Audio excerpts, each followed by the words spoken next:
Olá, amigos internautas, estamos começando mais um programa Trabalhismo na História.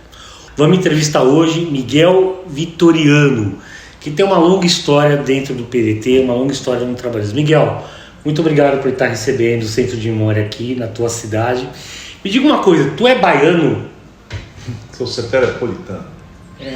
E como é que você veio parar no Rio de Janeiro? Eu vim parar no Rio de Janeiro como todos os filhos de classe operária, né? E que depende muito das Forças Armadas, né? E eu entrei para a Marinha aos 17 anos e pela Marinha eu vim parar no Rio de Janeiro, na esquadra da Marinha, né? E aqui eu fiquei por aqui, muito bem comportadinho e tal. Você tinha um sonho das Forças Armadas, então, e a Marinha? Eu tinha, porque a Marinha, a escola da Marinha, foi muito assim, marcante na minha vida, porque eu, quando era criança, me lembro assim, uns 6, 7, 8 anos, eu morava perto do Pelourinho ali, no Carmo, e da janela do quarto, eu via toda a Bahia, e sempre via a esquadra entrando. Então eu ficava sempre ali, e meu sonho era entrar na Marinha, não sei se sonho de criança, né? E entrar na Marinha, e entrei para a Marinha. Isso foi por volta de que ano, Miguel? Eu entrei para a Marinha em 69. 69, 17 para 18 anos. Então você entra na Marinha em pleno regime militar. Entra na Marinha em pleno regime militar. E como é que era isso, né, em pleno regime militar? Porque as Forças Armadas tiveram um papel triste na história do nosso país, né, com esse golpe de 64. Tentaram dar o golpe em Getúlio e se confirmou o golpe de 64. Como é que estar nas Forças Armadas em pleno regime militar? Eu acho que naquele momento as classes menos abastadas, né, eu morei na Invasão em Salvador, que era metade lixo, metade maré. Então a gente convivia muito com o lixo, né, com a maré e com aquele esgoto todo que fazia parte da maré. Então a gente era criança, mergulhava ali naquela água ali e saía, né? Então, para ali não existia ditadura militar. Tanto é que eu era alienado, eu era um dos alienados. Aliás, eu acho que todo mundo era alienado, né? Então a gente, quando entrou para a Marinha, a gente não percebeu muito isso. Eu particularmente só percebi porque quando o Médici foi alçado presidente e estava numa formatura e eles falaram que o Médici foi presidente, né? E eu chamei ele de garrafa azul. Eu chamei de garrafa azul e fiquei uma semana preso. Mas também depois disso não tinha nenhum reflexo, né? Não fazia nenhuma reflexão em relação à ditadura, porque não nos afetava. Agora você coloca uma questão importante, né? Tu coloca que veio de uma família muito humilde, morava num lugar as condições eram muito ruins, e isso demonstra que a pobreza, né? A pobreza, ela não tem uma visão política, ela é despolitizada, é isso mesmo? Porque a política não chega. Não, a política não chega ao povo, né? A educação política não chega. A gente pode observar que hoje, mesmo com toda a tecnologia, com toda a informação, a orientação política não chega. Eu fico observando, por exemplo, o presidente da República tem lá o seu horário gratuito na televisão, a hora que ele quiser. Ele não vem à televisão para dizer, olha, povo, isso está acontecendo, isso por isso, por isso, por isso, cuida disso por causa disso, por isso. Não. A aparição dele na televisão e nada é a mesma coisa. Então, quer dizer, não existe uma educação política, ninguém está preocupado, não digo nem educação política, o país não está preocupado com a educação em si, né? Com a educação para formar cidadãos, né? Para dizer o que é o Banco da Praça, porque existe o Banco da Praça, porque existe a escola, porque existe o posto médico, porque existe transporte. porque existe um país, uma nação, ninguém está preocupado com isso. Agora você coloca insistindo um pouco, né, nessa observação, para determinados grupos da população brasileira, tanto faz o presidente. Tanto faz, né? Tanto faz o presidente. O negócio é a sobrevivência diária, se é o Médici, se é o Getúlio, tanto faz o presidente. E aí tem aquele conceito, né? Não importa o regime, né? Importa o benefício que faz para o povo. Pode ser um pedaço de regime, se um grupo que está ali no poder está fazendo para o povo, está esclarecendo, está melhorando as condições de vida, de saúde, né? de percepção da realidade. Para nós que somos, digamos assim, mais ou menos esclarecidos, estava ótimo. Mas agora, não é o caso, né? Sim. Agora, a tua condição de entrar para a Marinha era uma condição de achar um lugar ao sol, melhorar um pouco de vida. Não por uma questão de servir a pátria, as coisas, né? Não. Eu entrei para a Marinha no susto. Porque eu sou filho. Meu pai era tipo assim, um troglodita, né? A relação dele com os filhos era uma porrada. Então, eu tinha uma madrinha de minha irmã que protegia a gente. Então, certo dia, né, meu pai, eu com 16 anos, meu pai que me bateu, dele uma rasteira, ele caiu, saí correndo, não voltei mais. E aí, quando ele chegou na casa dessa pessoa, a pessoa disse: olha, a partir de amanhã você vai ficar, Miguel vai ficar aqui comigo e não vai mais, vai na sua casa pegar o material dele e vai vir para cá. E ela, como o irmão dela era da Marinha, era oficial da Marinha, então ele vai para a Marinha. Eu vim para a Marinha por acaso, não tinha nada de biologia, eu vim para a Marinha. E eu era alienado. Com 3 anos de Marinha, eu era alienadaço. A única coisa que eu li era sobre disco voador, mitologia, Egito, sempre gostei dessas coisas, né? Quando eu li Brizola, quando eu li uma reportagem sobre Brizola. Mas a gente vai chegar na questão do Brizola. Mas você chegou no Rio de Janeiro, você não foi diretamente para a Marinha. Como é que foi assim? Não, eu entrei para a escola de aprendizes de marinheiro, que era ali na Cidade Baixa, ao lado do Mercado de Modelo, que era o antigo Mercado de Modelo. Eu entrei ali, fiquei 2 anos ali fazendo curso.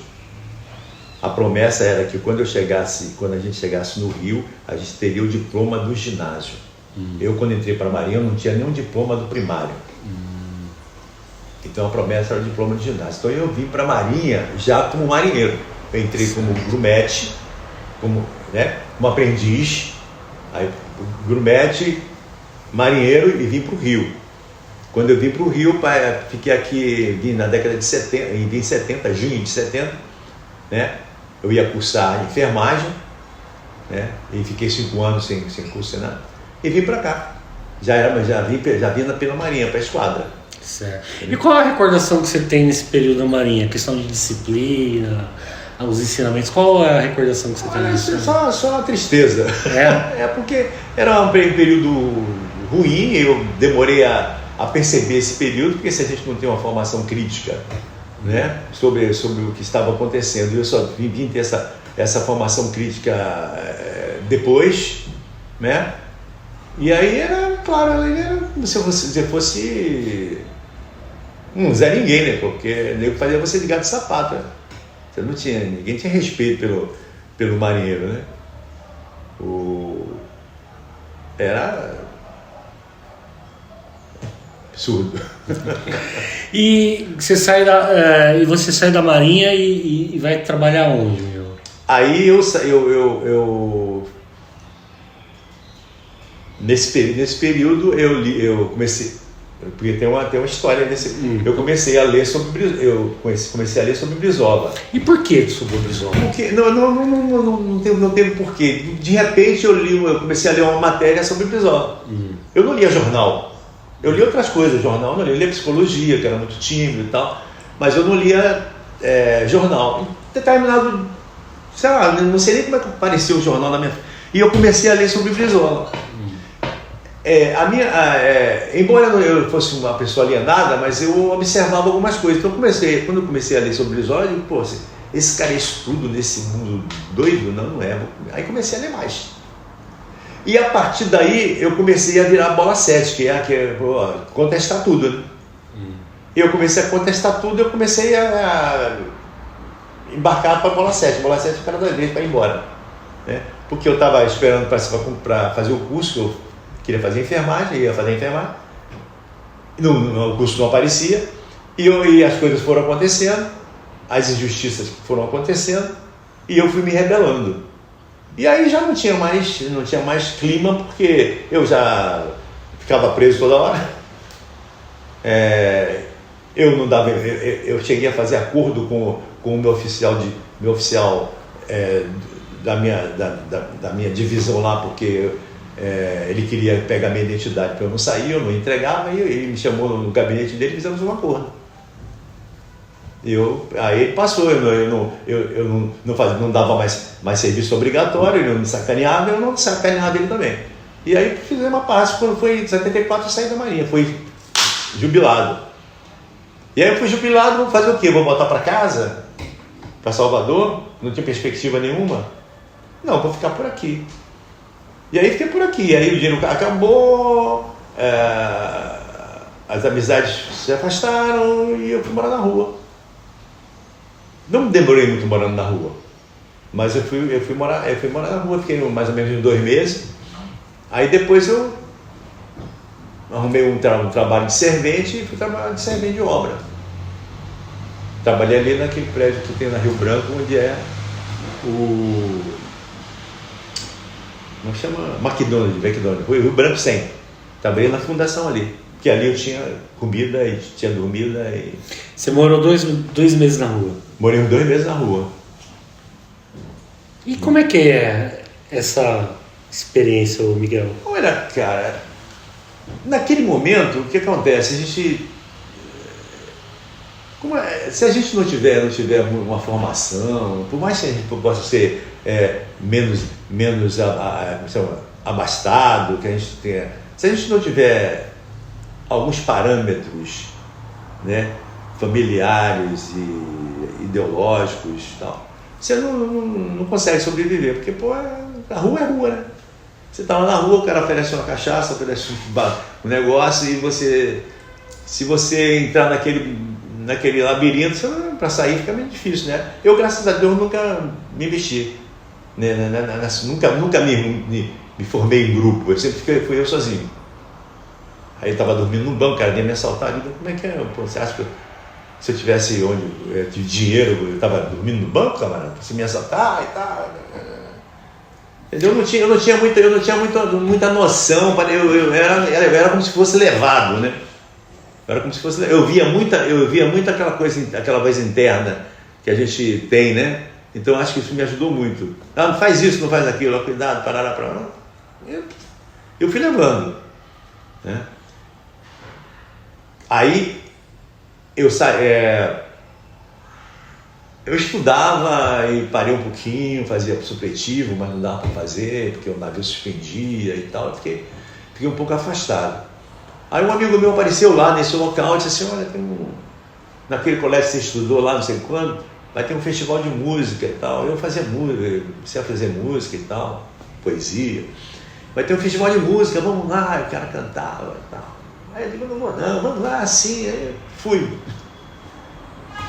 Aí me inscrevi no festival, escrevi 5 músicas, passaram as 5, ganhei prêmio, uma coisa lá. Aí começou a...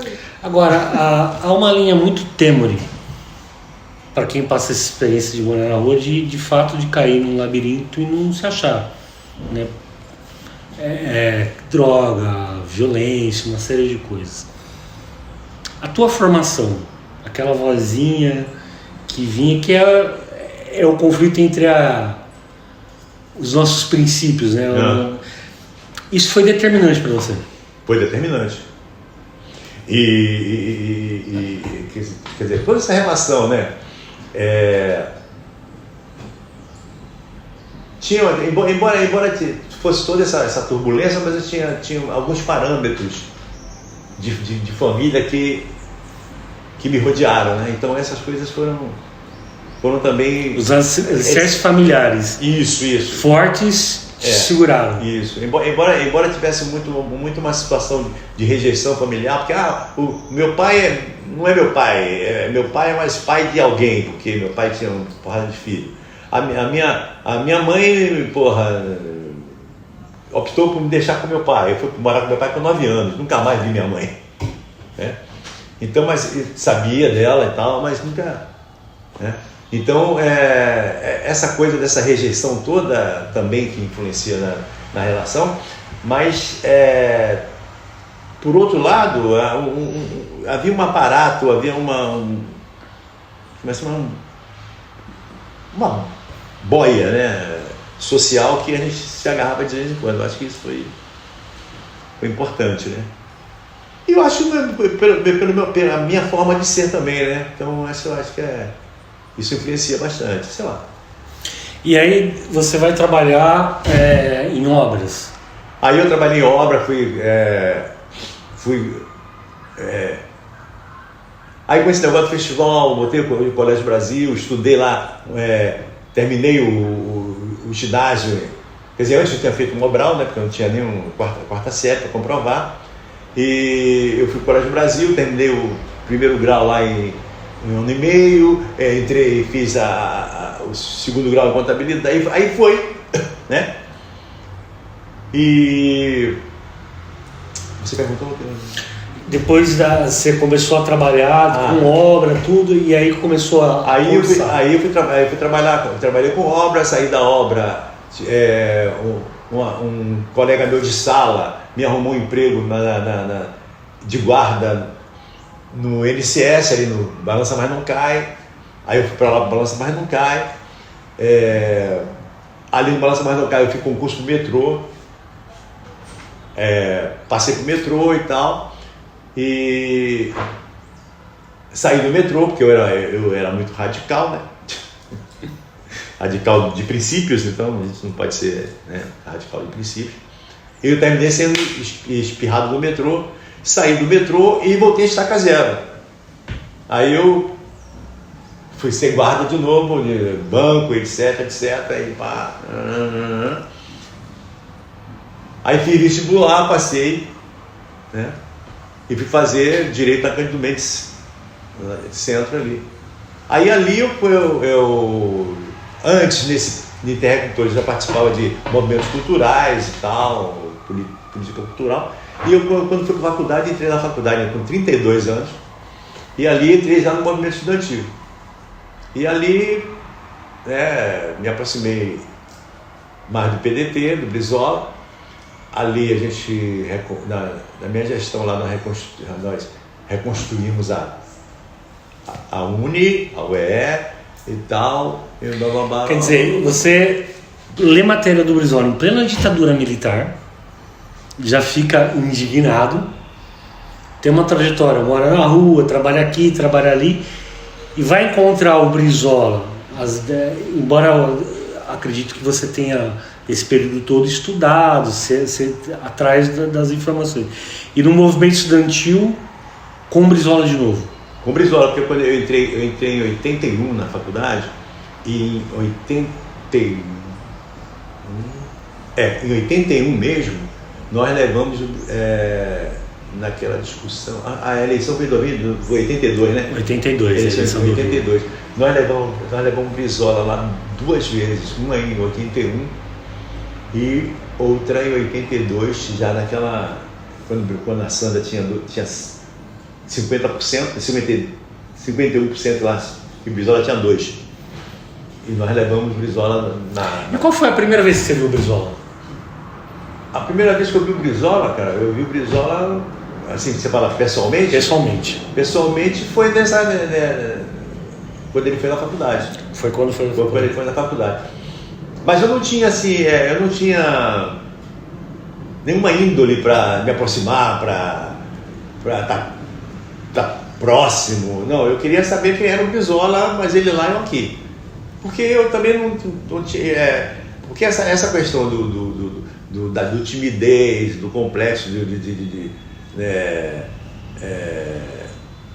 inferioridade, você acha que você não sei o que é isso. Então eu sempre procurei me afastar não me aproximar. Se você me chamar, eu vou. Né? Eu fui educado assim. Se alguém te chamar, você vai. Né? Se alguém te perguntar se você quer alguma coisa, você responde. Agora você nunca vai. Né? Você não senta nas primeiras fileiras, porque você pode ser convidado a se retirar. Então essas coisas, eu nunca fui muito de ficar, ver Brizola de longe, fui membro do diretório estadual junto com Brizola e tal, mas não tinha podia ter, mas não tinha essa intimidade toda com Brizola, não. Mas o fato, assim, o Brizola era um mito. Né? Sim, um mito, né? Sim. O impacto, assim, mesmo não se aproximando, mas o impacto, o cara tá... Né? Você sentiu esse impacto ou não? Cara, eu nunca fui assim, empolgado. Não. Entendeu? O Brizola para mim era uma pessoa, era um ser interessante que ficava ali. E você aqui? E eu aqui. Digamos assim, encontrar Brizola para mim foi uma coisa natural. Eu não tenho essa coisa de fulano é maravilhoso, eu vou seguir fulano cegamente. Você não tem a concepção da dimensão histórica, era uma coisa que... Até porque é o seguinte, quando eu conheci o Brizola, eu conheci o Brizola, Brizola. Eu não conheci o Brizola no contexto nacional. A Brizola, que foi de Getúlio, que foi de Jão, isso aí eu vem depois. Já depois de algum tempo do Estado PDT e tal. Antes era Brizola. Eu li sobre Brizola, achei interessante e tal. Quer dizer, foi importante conhecer o Brizola e tal, mas não. Tenho ele como uma grande referência política, ideológica e moral na política, né? Mas não tenho essa... Não tem nada, ninguém... Não tenho ninguém dessa forma comigo. Agora, você está falando de 1981, né? 81. Brizola concorre ao governo do Rio de Janeiro em 1982. Você participou da campanha ou não? Participei.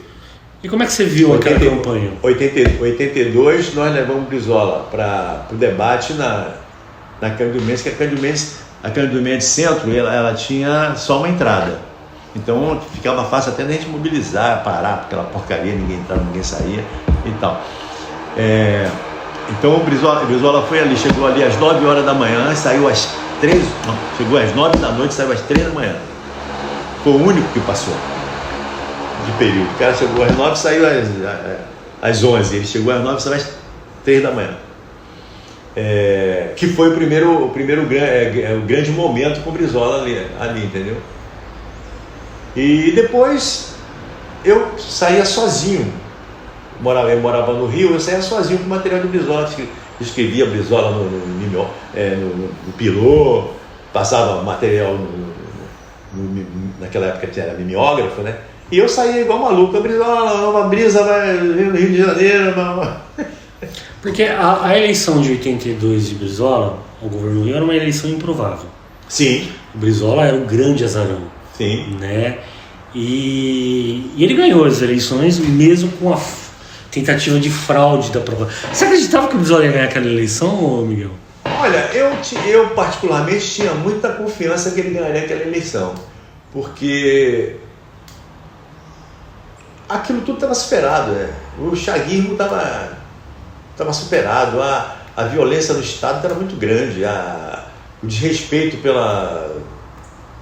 pelo cidadão estava muito evidente. Então eu particularmente achava que o Brizola iria ganhar aquela eleição. Entendeu? Mas era eu comigo mesmo.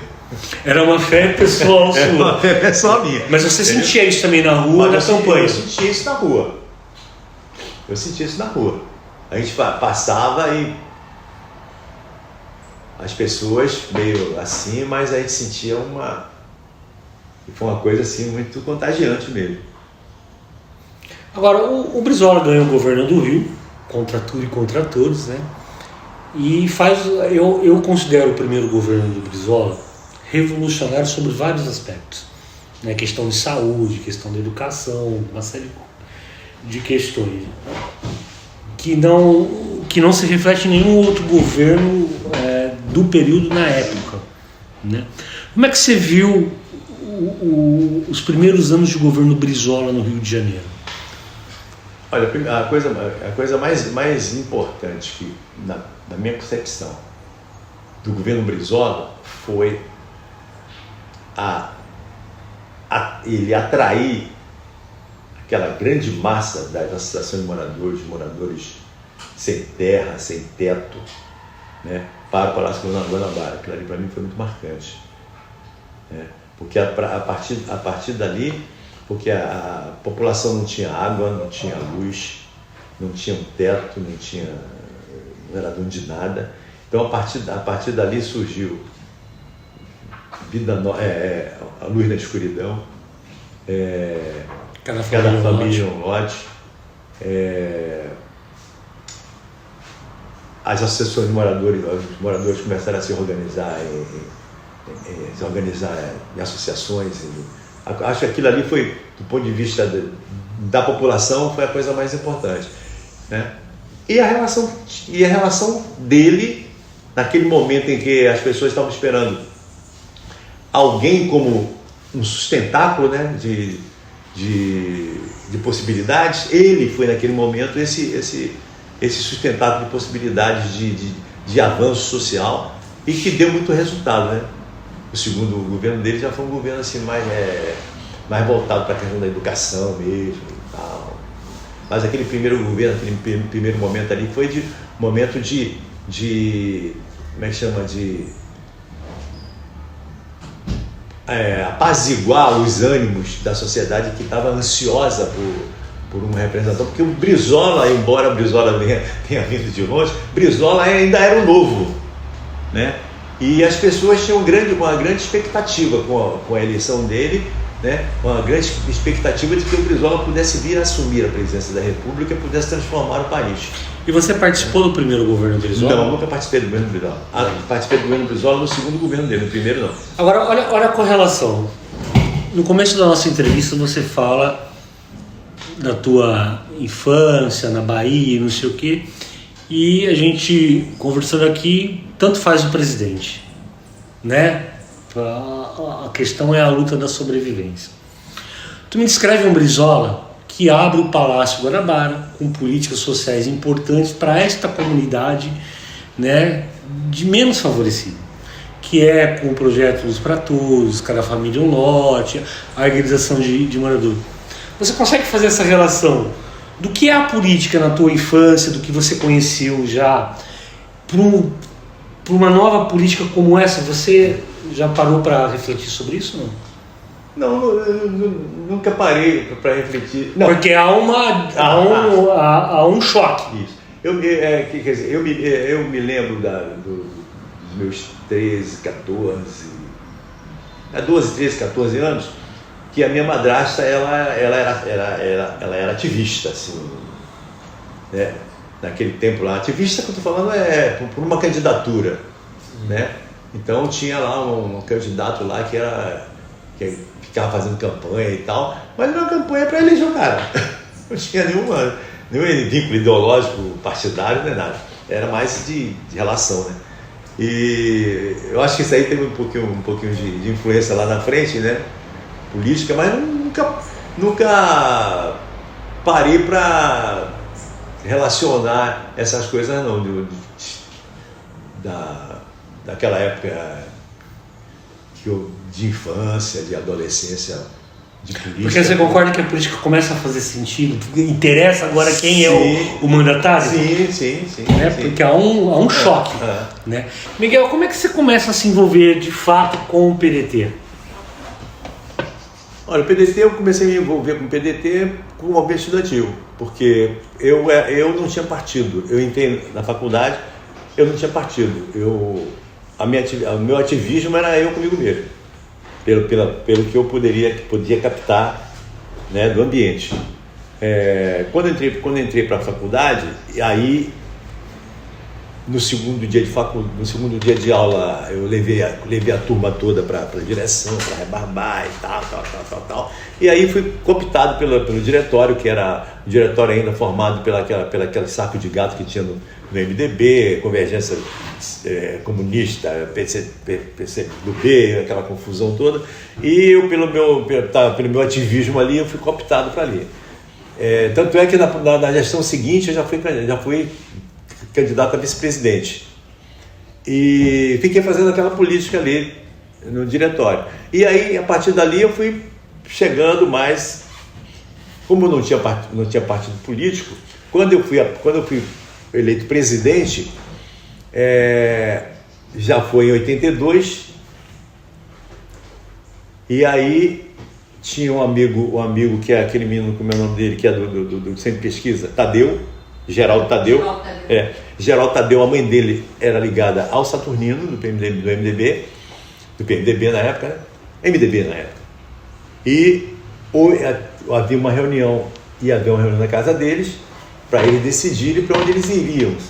Porque o PP estava montado, o Tancredo Neves era o presidente nacional do PP, e o Saturnino e o grupo de Saturnino tinha certeza de que eles não tinham vaga para ser governador pelo PP.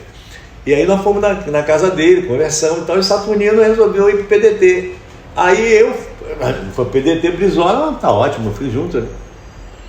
E aí me envolvi ali com a Juventude Socialista, ajudava eles na UE, na UNE, para fazer chapa e tal. Por ali que eu comecei me envolvendo com o PDT, mas nunca tive uma atuação orgânica, porque eu sempre achei assim, eu não misturo política eu não misturo partido político com movimento estudantil que eu faço na faculdade. Porque eu encarava que o partido é uma coisa, o movimento é outra, e o movimento reúne todas as correntes, então eu não posso estar ali representando uma corrente. Eu tenho que estar aberto a todos eles. Aquele prédio da Assembleia 10, na minha gestão que nós invadimos aquilo ali. O teatro da Assembleia 10 foi na minha gestão que nós invadimos para fazer um seminário sobre constituinte cultura. Aí levamos toda a nata da cartografia, como é que chama? Da Charge, Gdansky. Você acha que hoje não mais, mas na sua época o movimento estudantil era uma grande escola política? Era uma grande escola política. Foi uma grande escola política.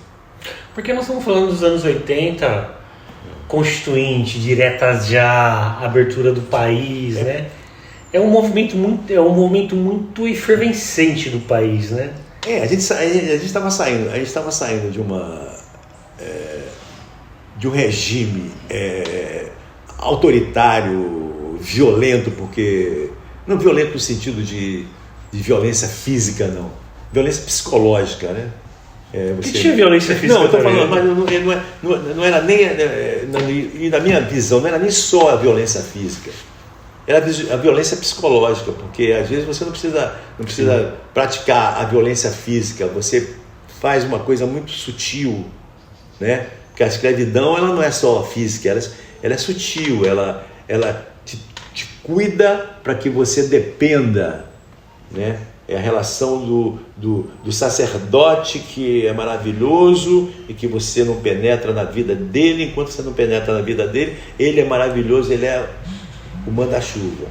E aí você vai obedecendo até que você se surpreende quando você se aproxima mais da relação dele. Então, quer dizer, essa violência psicológica é muito ruim, muito mais forte. Agora, é interessante, eu participei do movimento estudantil.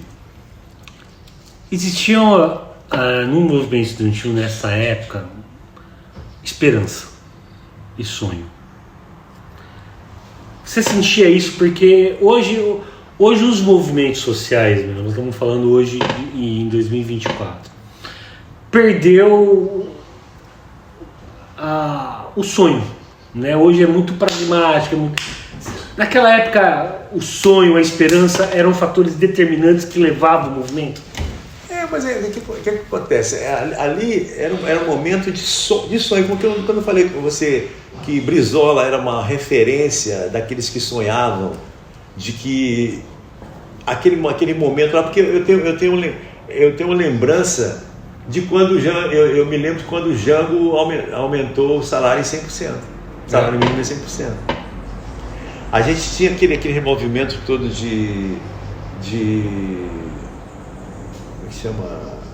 Aliança para Progresso, que a população atendia, né? Tudo que o governo pedia à população, a população atendia, e nós passamos um período assim no marasmo total. Então, aquele momento de anistia, de direta já, era um momento de muita esperança, e todos esses episódios nós fomos nos decepcionando, porque nós perdemos esses momentos. Então, hoje nós estamos digamos assim, carpindo essa como chama?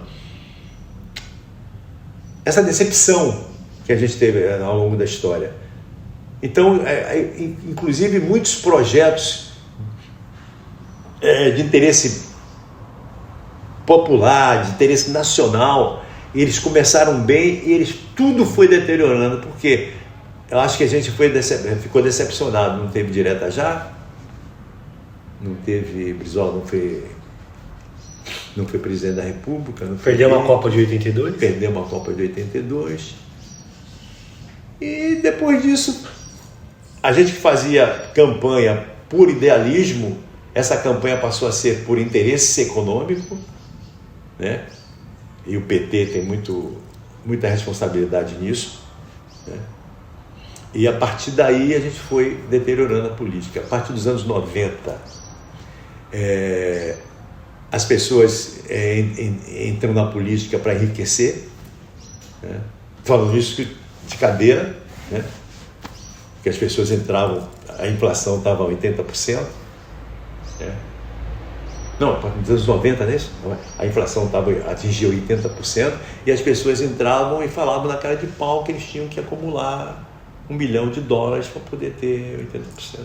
Então eles entravam pensando em meter a mão na política. Então aquilo ali começou a... Agora, você no movimento estudantil, você, embora tenha ido para o PDT, mas você separava, até porque tu era o diretor, né, do DCE. Como você começa a atuar organicamente para valer no PDT? Eu começo a atuar organicamente quando eu transfiro meu título do Rio de Janeiro para Niterói, com essa vontade. Eu digo, não, eu agora vou me dedicar ao partido organicamente, porque até então eu era barata voa, né? Eu era brizolista e tal, até hoje eu acho que o Brizola tinha razão na época, porque não deixava que os movimentos aparelhassem o partido, quer dizer, que os movimentos sociais viessem para o partido, porque uma vez que os movimentos sociais entrassem no partido, eles já começavam a ser aparelhados. E Brizola queria que as pessoas tivessem vida livre, né? Então eu fechava muito com essa questão. E você vem para Niterói? Aí vim para Niterói em 86. Eu já morava em Niterói, meu título era do Rio, porque eu morei um tempo no Rio. Então eu transferi meu título para Niterói. Também casei naquela época, em 86. Transferi meu título para Niterói, e a partir daí eu comecei a trabalhar, a ficar organicamente no partido. A minha relação com o partido é de trabalho. Eu nunca tive grupo, nunca formei grupo de apoio. A minha vida no partido foi porque eu sempre trabalhei. Aliás, eu sempre trabalhei em tudo que é canto. Então, não é aquele negócio, não, eu fiz parte do grupo político, o grupo me apoiou, então não. Eu fui levado lá porque as pessoas reconheceram que era eu que trabalhava. Então tinha que ter alguém para trabalhar, então era eu. Agora, em Niterói tem uma grande liderança, inclusive de família, que é o Jorge Roberto da Silveira. Uhum. né? O pai dele foi governador, também tem uma grande história no trabalhismo e tal, né? E Niterói é a terra dele, né? Como é que foi a sua relação com o Jorge? Que era o grande liderança aqui, né? Era o grande nome que a gente tinha aqui, né? O Jorge era do PTB, né? E foi para... O Brizola puxou ele para ser secretário de esporte. E da Secretaria de Esporte ele veio para o PDT ungido já para ser candidato a prefeito. Foi um grande nome, um grande ganho, uma grande conquista do PDT. Que o PDT teve foi Jorge Roberto, pelo que ele representava, né? Claro, filho do grande Roberto Silveira. A expectativa em torno dele era muito grande. E essa expectativa foi importante porque coincidiu com a postura dele, com a visão dele, né? Ele é um visionário mesmo, né? Não tinha muita discussão política, né? Ele era, tinhoso na questão de ver, por exemplo, encontro com Cuba, que trouxe o médico de família, alguns encontros com a Latinoamérica, que trouxe, né, a cultura para cá,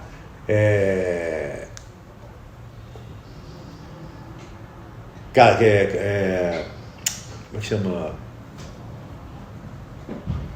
Projeto de mutirão. Ele fez uma série de coisas, Caminho Niemeyer, né? Ele tinha uma visão assim muito... Um dos projetos mais importantes do Jorge é a questão do médico de família, né? Pelo menos assim, a gente que é de fora do Rio de Janeiro, até porque esse é um projeto que se tornou um projeto nacional. Serviu de inspiração para o projeto Você, como um morador de Niterói, né, do partido, como é que você viu a implantação do médico de família? Eu sei que não é a tua área, né, mas como é que você viu a implantação, a construção desse projeto, do pouco que você possa ter? Olha, o projeto Médico de Família foi um projeto assim avassalador do ponto de vista de política pública, de política social. Eu, embora não seja da área, mas a minha mulher foi pioneira nesse... minha mulher é médica, e tanto ela quanto o grupo que entrou com ela no Médico de Família foi aquele grupo, digamos assim, que estava esperando há séculos que houvesse algum plano nesse sentido, que era todo mundo voltado para a medicina preventiva. Então foi um frenesi nesse pessoal, nesses médicos que tinham essa visão. Então, quer dizer, o projeto foi maravilhoso, foi uma coisa assim, tanto é que o Brasil pegou o projeto, né, e transformou o projeto no... E é interessante que, em vez de ser uma política de governo do Jorge Roberto, ela se tornou uma política de Estado. Né? Principalmente, por exemplo, Niterói hoje, você não consegue ver Niterói hoje sem médico de família. Não consegue. Porque é um cartão de visita. Entra prefeito, sai prefeito, tem que ter um médico de família, né? E a cidade reconhece isso, né, Miguel? A cidade reconhece, até que o Jorge deixou mais ou menos 90% do atendimento, da população atendida por médico de família, e hoje está chegando a uns 100% de atendimento de médico de família. Mas hoje, né, esse projeto, como todos os grandes projetos, já não tem mais o handicap que tinha lá atrás, porque saiu da questão da aquisição ideológica para ficar rotineira. Muita coisa que veio no projeto hoje já não está, né? Porque o projeto Médico de Família, no seu início, ele tinha consulta popular, não consulta médica, não. Ele tinha os conselhos que se reuniam, né? Porque os conselhos se reuniam para discutir o atendimento médico, para discutir a relação médico-paciente, para discutir a relação cidadão-médico e tal. E essas coisas foram se deteriorando, não por culpa de A ou B ou C, por culpa do conjunto mesmo. E acho que das decepções que a gente vai tendo ao longo da vida. Mas o Médico de Família continua um grande projeto. E você trabalhou com o Jorge Roberto? Trabalhei com o Jorge Roberto. Qual área que você trabalhou com ele? Eu trabalhei na administração. Trabalhei na administração, fui diretor de administração, depois fui para o governo Brizola, fui diretor do Instituto Vital Brasil. Aí voltei, eu era advogado, fui para a Procuradoria. Depois eu fui ser diretor de terminal rodoviário. E trabalhando com o Jorge Roberto, do mesmo partido, como é que é a pessoa o Jorge? A pessoa? Ele é pessoa leve, ele é um político diferente. Ele é um político diferente, porque ele era como se ele fosse, embora ele é uma pessoa assim muito tímida, né? Mas ele era o filho da cidade. Então ele se apresentava como se não se apresentava como filho da cidade. Ele era o filho da cidade. A cidade mesmo colocou? A cidade mesmo tinha. Tanto é que todo mundo chamava de Jorginho, né? E ele era um cara muito culto, muito educado, entendeu? Muito fino, muito objetivo. Então ele era um cara. Isso, as características do Jorge. E o Brizola? Brizola também, Brizola é um cara. Não, Brizola, porra. Sim, você trabalhou com os dois, né? Então, Brizola, porra. Brizola, eu acho Brizola, porra, carismático, sorriso maravilhoso, porra, tem um cara. Agora, o sorriso do cara, pra mim, fino, ele também era um cara fino, agora era um cara direto, né? Agora, com tudo isso, você virou presidente do PDT de Niterói, né? Como é que é presidir um partido numa cidade tão importante para o trabalhismo? É porque Niterói não é importante só para o trabalhismo no estado do Rio de Janeiro, ela é referência nacional da sua história, dos seus líderes. Como é que é? O PDT está... Até quem não foi do PDT, que foi presidente, que foi prefeito, passaram pela nossa escola. Nós temos aí o quê? 30 anos de partido, basicamente. 45. Hein? Então, de 89, não, estou falando de 89 para cá, nós temos o quê? 45 anos? Nós vamos fazer 40... Da fundação do partido? Não, da fundação não. De 89 para cá? 89 para cá, 89, 99, 2009, 2019, são 35 anos. 35 né? anos. 35 anos que...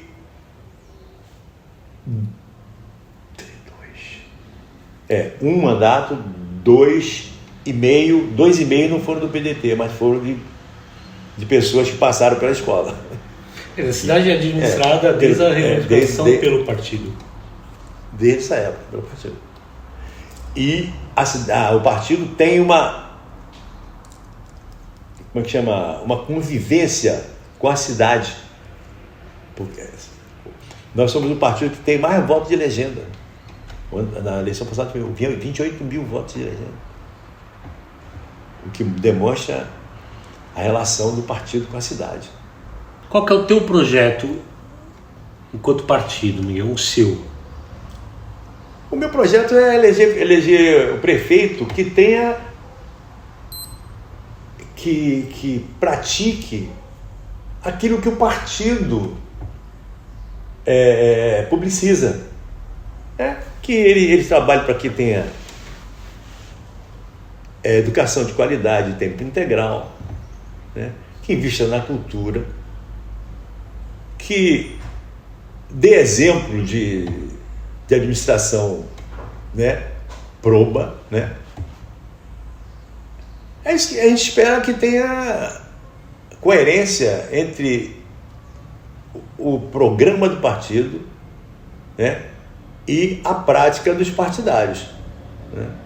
A gente sabe que é difícil porque o partido vive de força de voto, né?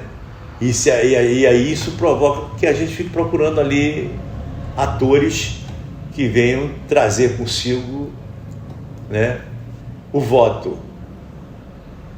E é um projeto que demora, né? Isso não pode ser igual ao futebol, né? Que você precisa ter resultado de imediato. Você, né? Tem que plantar, né? Você tem que plantar, tem que... Né? Eu percebo que o PDT, acho que pela coerência da sua existência, não digo coerência dos seus pares, não. Eu acho que até tem um pouquinho disso. Eu acho que pelo que o partido representa, pelo fio da história que ele representa, ele ainda vai se projetar lá na frente, entendeu? Mais por esse fio que ele representa, não, e menos pelo que a gente tem hoje, que o que a gente tem hoje é aquele negócio, divisão de espólio. Então, Agora, Miguel, você tem uma vida muito inspiradora, né? Sai da Bahia numa condição muito ruim, mora na rua, estuda, vence. Qual a mensagem que você deixa para as próximas gerações?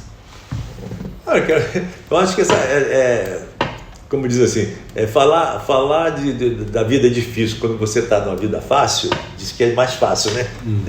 Mas eu acho que é importante falar pelo seguinte, porque às vezes a gente, até nessa questão ideológica, não é como é que eles chamam de premiar quem é... Fugiu agora. Premiar para você ser... Esqueci a porra do troço, cara. Premiar você, para você é um cara bom, então você tem que premiar. Como é o nome? Meritocracia. Né? Até a questão da meritocracia, o cara fala, tem que ter mérito, mas peraí. Para ter mérito, eu tenho que ter as mesmas condições. As condições, né? Claro. Agora, independentemente dessas mesmas condições, alguns sobrevivem, né? Alguns sobrevivem. Então fica difícil você chegar e dizer para a pessoa assim, não, olha, eu dormi na rua, não sei o quê, papapá, e cresci, então você também pode crescer. Não, eu sou uma aberração, o outro também é uma aberração. Nós não tem, o que deveria ser condições de possibilidade para todo mundo, não é. Então, você não tem como sopesar isso, né? Mas eu acho que o que a gente diz acredite em você, procure as oportunidades, queira ser o que você quer ser, porque você é o que você quer ser. Não adianta você, eu sou um mendigo na rua pedindo esmola, não. Você quis ser aquilo ali. No fundo você quis ser. Você até aquela música, somos o que quisemos ser, não é isso? Eu posso querer ser milionário, mas eu não quis ser milionário. Então não fui milionário. Agora, eu quis sair daquilo que eu estava. Né? Eu quis sair do poço. E sair do poço. Então, se você quer sair do poço, você sai do poço, mas você vai sair sozinho. Você não vai sair porque você tem uma política que te dá a possibilidade de você ter os mesmos direitos, as mesmas condições, os mesmos instrumentos. Né? É uma questão de querer. É uma questão de querer também, né? Certo. Miguel, eu gostaria muito de agradecer essa entrevista para o Centro de Memória Trabalhista. Foi um prazer e deixo aberto para você fazer essas considerações finais. Eu queria agradecer pela oportunidade de estar falando aqui um pouco de mim, um pouco da minha relação com a vida, com o partido que eu escolhi e acho que escolhi pela liderança de Leonel Brizola, e no momento em que o partido era o melhor partido, era um partido que tinha o melhor quadro nacional, acho que as melhores cabeças que vinham com o sonho, né, do exílio estavam no PDT, né? Infelizmente isso foi se deteriorando com o tempo, acho até com o sofrimento da militância, o sofrimento do povo brasileiro, que depositava toda a esperança em eleger o Brizola presidente. Infelizmente não conseguimos eleger o Brizola presidente, e isso foi uma frustração muito grande. Não conseguimos ter direta já, não conseguimos ter uma constituinte mais democrática. Acho que hoje a gente ainda está alimentando uma esperança aí, e a gente ainda tem esperança porque a gente está vivo ainda, né? Não sei, sabemos depois, né? Mas nós ainda mantemos a esperança de ter um Brasil melhor, um Brasil mais justo, mais Continuamos na luta. Estamos na luta e unidos venceremos. Tá joia, então. Obrigado, meu querido.